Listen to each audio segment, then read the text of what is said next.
دعوت کلام دے رہا ہوں جناب مکمل زیدی صاحب کو۔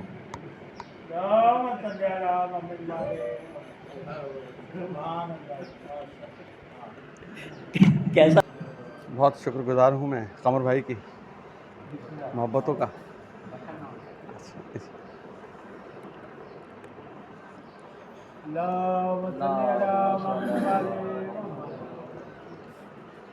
اعوذ باللہ من الشیطان الرجیم، بسم اللہ الرحمن الرحیم۔ السلام علیکم۔ مولا کا حکمت بھرا قول رشتوں کو برتنے کا اصول سکھاتا ہوں، کس طرح برتے جاتے ہیں رشتے۔ ایک قول میں موجود نہیں تھا لیکن ایک قول ابھی گزرا ہے کہ اگر آپ کی اپنی نفس کی اپنی نظروں میں عزت ہے تو آپ جو ہے وہ خود فیصلہ کریں گے آپ کو کس طرح سے رویہ اختیار کریں گے۔ جب میں یہ قول پڑھ رہا تھا تو خود بخود جو ہے وہ بہرحال کیونکہ ایک تو صحبت ایسی مل گئی ہے، دوسرے خود بھی اسے مزاج ہے کہ بہت سارے اشعار جو ذہن میں آ رہے تھے، کیونکہ اس قول کو جو ہے نا بہت سارے شاعروں نے جو ہے نا اپنے طور پر استعمال کیا۔ تو جب میں سوچ رہا تھا تو میں نے سوچا کہ یہ جو قول ہے وہ ریلیشن شپ اکنامکس کے اوپر بات کرتا ہے کہ سود و زیاں کیا ہے۔ خود ایک شاعر نے بڑا خوب کہا ہے کہ کتاب زندگی کا فقط اتنا گوشوارہ ہے، تمہیں نکال کے دیکھا تو سب خسارہ ہے۔ تو کچھ چیزیں ایسی اتنی امپورٹنٹ اتنی ایسی ہوتی ہیں کہ اگر وہ اس کو نکال دیا جائے چیزوں میں، مثال کہ کتاب زندگی کا فقط اتنا گوشوارہ ہے کہ تمہیں نکال کے دیکھوں تو بس خسارہ ہے۔ اور ایک وہ کچھ مرثیے کا شاید یہ تھا کہ اس کا مفہوم مجھے یاد آ رہا ہے شعر میں کہ زندگی تو بس اتنی ہے جتنی ہم نے اذخانوں میں آتے جاتے گزاری، بس یہ زندگی ہے، باقی تو ہم نے صرف سانسیں لی ہیں۔ تو اس قول کو میں نے دیکھا، کچھ اچھا قول میرے ذہن میں آئے لیکن مجھے یہ نہیں پتا کہ یہ مولا علی کے قول ہیں یا کہاں لکھے، لیکن قول خود بتا رہے ہیں کہ میں مولا علی کا قول ہوں۔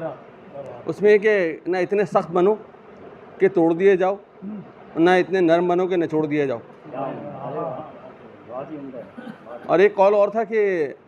کسی کی اپنی ناراضگی کو اتنا طول مت دو کہ وہ آپ کے بغیر جینے کا ہنر سیکھ جائے۔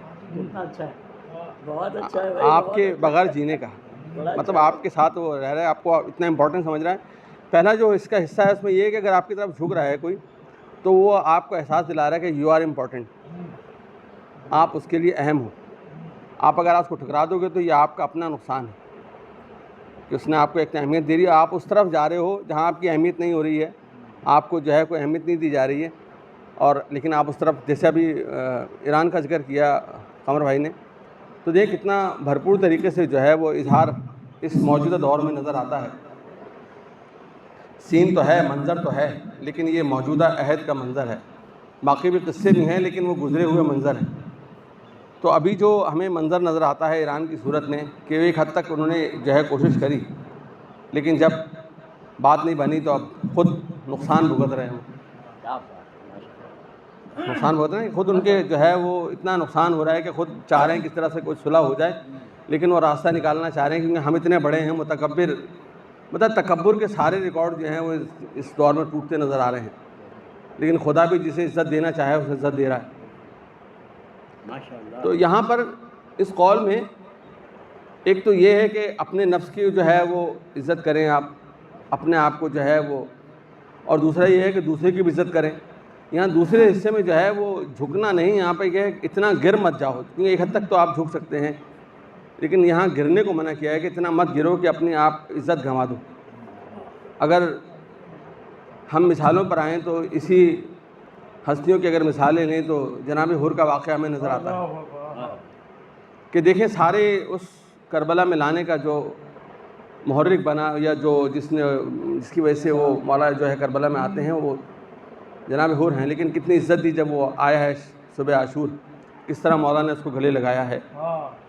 اور دوسری صورت ہم مولا تقیان کو دیکھیں تو انہوں نے خطوط بھیجے، قاصد بھیجے، ایک حد تک جو ہے کوشش کرتے رہے لیکن پھر تلوار میان سے نکالی۔ خارجیوں کا آپ کا سامنے ہے موجود کس طرح سے انہوں نے ہر طرح سے کوشش کری، لیکن پھر آخر میں جو ہے وہ اتنا نہیں کہ اپنے نفس کو جو ہے وہ ذلالت گوارا نہیں کری، انہوں نے پھر عزت کے ساتھ جو ہے وہ سارا منظر نام آپ کے سامنے موجود ہے۔ تو بہرحال بس اتنا ہی مختصر یہ ہے کہ خدا ہمیں توفیق دے کہ ہم رشتوں کو جو ہے وہ سمجھیں اور مولا علی کے قول کی روشنی میں جو ہے وہ اپنی زندگی کو اس قول پہ استوار کریں. یقیناً ہماری آنے والی زندگیاں اور ہمارے جو آپس کے جو ریلیشنز ہیں